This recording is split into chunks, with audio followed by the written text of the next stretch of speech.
اور سب اللہ کے سامنے پیش ہوں گے، تو کمزور لوگ ان لوگوں سے جو دنیا میں بڑے بنتے تھے کہیں گے ہم تمہارے تابع تھے، تو کیا تم اللہ کے عذاب کا کچھ حصہ ہم سے ہٹا سکتے ہو؟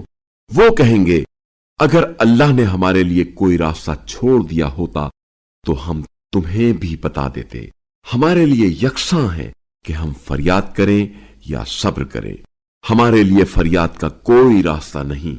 اور قیامت کے دن جب فیصلہ ہو چکے گا تو شیطان کہہ اٹھے گا اللہ نے تمہارے ساتھ یقیناً سچا وعدہ کیا تھا اور میں نے تم سے وعدہ کیا، پھر وعدہ خلافی کی، اور میرا تم پر کوئی زور نہیں چلتا تھا مگر یہ کہ میں نے تمہیں صرف دعوت دی اور تم نے میرا کہنا مان لیا۔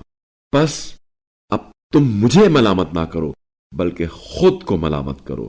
آج نہ تو میں تمہاری فریاد رسی کر سکتا ہوں اور نہ تم میری فریاد رسی کر سکتے ہو۔ پہلے تم مجھے اللہ کا شریک بناتے تھے، میں اب یقیناً اس سے بیزار ہوں۔ ظالموں کے لیے تو یقیناً دردناک عذاب ہے۔ اور جو ایمان لائے اور نیک اعمال بجا لائے اپنے رب کی اجازت سے، وہ ان جنتوں میں داخل کیے جائیں گے جن کے نیچے نہریں بہتی ہوں گی، وہ ہمیشہ ان میں رہیں گے، وہاں آپس میں ان کی تحیت سلام ہوگی۔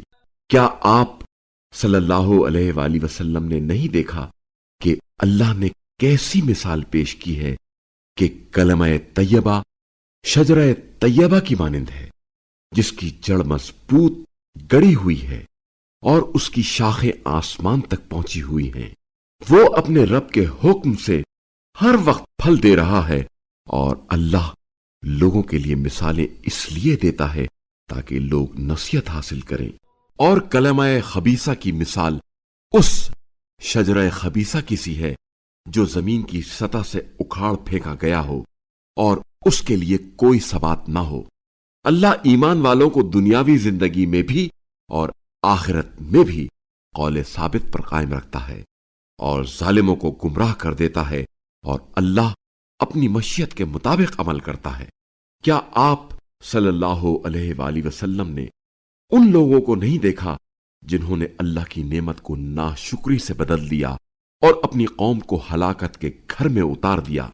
وہ جہنم ہے جس میں وہ جھلس جائیں گے، جو بدترین ٹھکانہ ہے۔